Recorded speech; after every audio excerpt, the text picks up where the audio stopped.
Marcus Rashford, the man they called a lost cause, a finished article, a passenger. The reason is the training. The way I see what a footballer should do in training, in life, and is every day, every detail. So if things don't change, I will not change. But you still here after the window closes. It's the same situation for every player. If you do the maximum, if you do the right things, we can use every player. And you can see it today on the bench. We miss a little bit like pace to go, to change the game, to move some pieces. But I prefer like that. I will put Vital before I put a player that don't give the maximum every day. So I will not change in that department. My heart, my pride, my ego, embarrassment. There ain't really no way back for Marcus after that, I don't think, with that type of comment. Listen, we all have days off or we all have moments where we're not performing well or lacking confidence, but effort ain't really one of the things that I would want to be hearing a manager say that is lacking in my makeup. And that's a damning comment, that is, because I think he knows what the reaction is after that comment. He ain't saying that without thinking that where does this go after.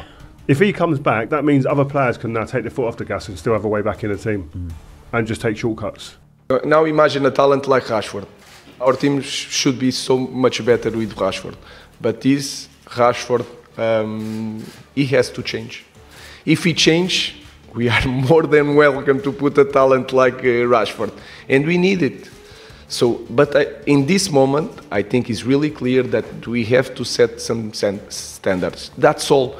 We are waiting for Marcus if he wants really, really bad. That's the only thing. With Marcus Rashford in the team, he was asked actually after that, just before that, about the links with Barcelona and whether he knew anything about it, and he said, "I know nothing about it." Can you clarify the situation with Marcus Rashford? In what sense? He was photographed in Belfast in his training. Speculation. So he reported ill. For the rest is internal matter.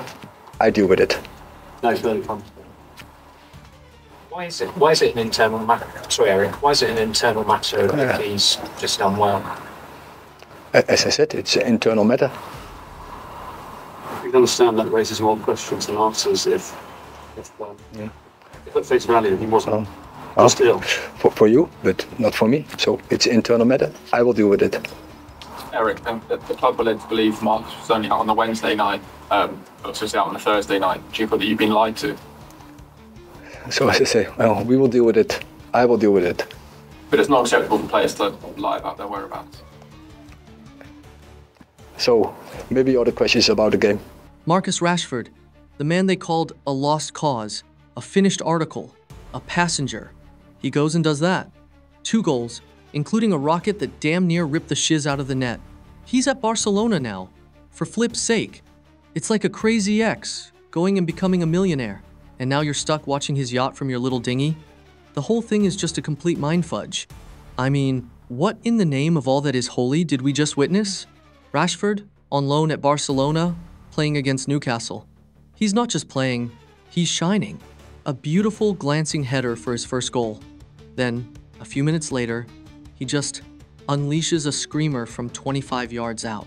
You know the kind? That one that just keeps rising and rising until it hits the underside of the crossbar and ricochets in? That's the one. The pure, unadulterated shiz that makes you sit up and say, "Holy guacamole, where the heck has that been?" This is the dude who looked lost in a fugging maze for the last 18 months. But here he is, in a new shirt, looking like a completely different player. It's almost scary. He's out there saying it's refreshing to play with the players at Barcelona. Refreshing? That's some serious shade right there, isn't it? It's the kind of subtle, polite jab that just hits you right in the gut. Like, "Oh, I'm sorry, were my teammates at United just a bit stale? Were we just not on the same page?" Well, this new team is just a breath of fresh air, shiz. It's a complete and total body blow to his old club. I'm not surprised. I said yesterday that I think he's a fantastic player, great talented player. So his skills are unbelievable. His finishing is unbelievable. And of course, I said in the halftime, I said to him, please score 2 goals. No, it was not like that. It was not like that. But it's. I think also in the first half, he tried to create chances. He had good dribblings, and but the finishing was at the end not right. And the second half was different. So for a striker, it's always good to score goals and to finish it. And I'm really happy that he was also in the box when the cross came in. And for us, important player. So Deco and I, we spoke before the season what we need, and we need a player like him. So happy to have him here in Barcelona. When someone comes back to a place and he has a point to prove, I mean, we all know what he can do, but because of the last 2 years at United, and obviously he went to Villa, now this is at Barcelona, and he had to be in. He had to be in. By the way, what a header, and we've seen that finish before from him, striking that ball from outside of the box, but rarely I saw him attack the cross like that with his head, and that was two great finishes. Marcus Rashford scoring 2 golazos, bro. What a goal from Marcus Rashford. And the first one was also a really good guided header from him. He's the reason why Barcelona win today from the goal perspective, but I thought this was a really professional performance from Barcelona in the midfield and defensively. Yes, they let in a late goal. It was a really good cross from Newcastle that Gordon got on the end of, but I thought for the most part, for the entire 90 minutes, this was controlled by Barcelona. I thought Barcelona were the better team. This was a tough match on the road. They get the win. And their defense specifically, I thought looked much improved. To me, this is the most impressive win so far at Barcelona this season. In front of this atmosphere and this type of game, huge result. And let's get into the current drama at Old Trafford, because it's the fudging backdrop to this whole saga. You've got Ruben Amorim trying to make his system work. He's a 3-at-the-back guy, right? That's his religion. He said it himself. I'm not going to change. If I want to change my philosophy, I will change. If not, you have to change the man. Well, a lot of United fans are thinking, holy crap, maybe it's time to change the fudging man then, because it's just not working, is it? They're languishing in the bottom half of the table. Their attack is ponderous. Their defense is leaking like a sieve. They spent an absolute fortune in the summer, over £200 million on players like Mbomo, Cunha, and Sesko, and yet they can't seem to score a goal to save their lives. They're trying to fit a square peg into a round hole, and the hole is bleeding all over the place. You've got Sir Jim Ratcliffe flying into Carrington for long-planned talks that everyone knows are just a crisis meeting. The players are reportedly unhappy with the system. Bruno Fernandes, for crying out loud, is being played in a deep midfield too, and everyone knows that's a bloody crime against football. It's a proper cluster fudge, and it's making all of Amorim's lofty press conference talk sound a bit, well, bonkers. And you can't talk about Rashford's exile without bringing up the elephant in the room, Erik Ten Hag. This is a real blast from the past, isn't it? Just a few years ago, Ten Hag was the golden boy, the one who won a trophy in his first season. He had the famous non-negotiables, and he wasn't shizzing around. He benched Ronaldo, he dropped Rashford when he was late for a meeting. He was the disciplinarian United supposedly needed. I learned from pre-season, like a couple of the lads was a couple of minutes late in pre-season, and it was important for him to implement them rules there and then. Because that's unusual for you. You would never be late, would you, in any situation? No, listen, I wasn't even that much late, but... Was he being harsh? No, I don't think he was being harsh, because late's late at the end of the day, but it was probably about 45 seconds, a minute late, but I already knew what was going to happen because of the rules that he implemented in pre-season, so I'm not going to sit and argue about it. But what happened? It all came crashing down like a house of cards. The second season was a complete disaster. They finished 8th in the Premier League, their worst finish ever. The injuries piled up, the performances plummeted, and the dressing room seemed to lose faith in his process. He got sacked in October 2024 after a loss to West Ham. It was a complete and utter, mind-boggling mess. The man who was going to be the next Ferguson ended up getting shown the door after just over 2 years. So, let's connect the dots here, because it's a bit eerie, isn't it? You have Ten Hag, a strict disciplinarian, who clashes with Rashford and ultimately can't get the best out of him, or the rest of the team for that matter, and gets the boot.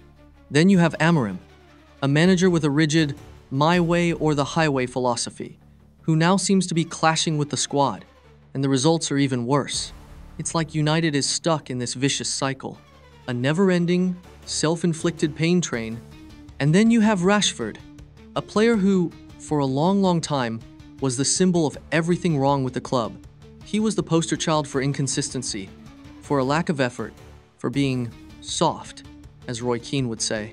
The fans wanted him gone. He needed a fresh start, and he gets it. He goes to Barcelona, a team with an actual system and world-class players who actually, pass the ball to each other. And what happens? He looks like a completely different player. He looks like the guy we all knew he could be. It's almost like the problem wasn't the player. It was the place. Very important game today. Pleased to win the game. Happy to score my first goals for the club. I think it was a really good game. Tough place to come and win, but we managed to get the good win, so really happy. Thanks, guys.